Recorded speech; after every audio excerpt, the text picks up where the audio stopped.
In the 1990s, I was part of a photographer-owned agency. It was a kind of alternative left-wing agency called Network Photographers. And we had a collaboration with the Terrence Higgins Trust. It was a project called Positive Lives. And that was a pretty key time in the history of HIV and AIDS in the UK. And it was, I think, the early days of there being a kind of strong public and civil society response to the disease. And going into the wards was quite a revelation to me, and it was a hugely crucial experience in my life. I spent all those weeks photographing in a way that I'd never photographed before, but working in the ward in conditions of such stigma and such difficulty at a point when there was such media hostility to people living with HIV and AIDS.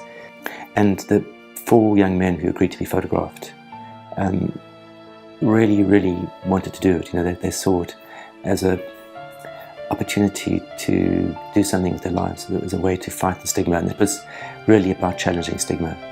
And the image which is part of the auction is a picture of John and his lover Michael lying on a bed together, which is something you would see very rarely in a kind of normal kind of nursing hospital conditions. That was part of what was very special about the ward, is that those kinds of things were allowed, if not encouraged.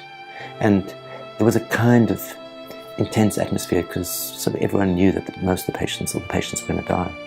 But all 4 of the young men I photographed sadly died within a year of me taking the photographs.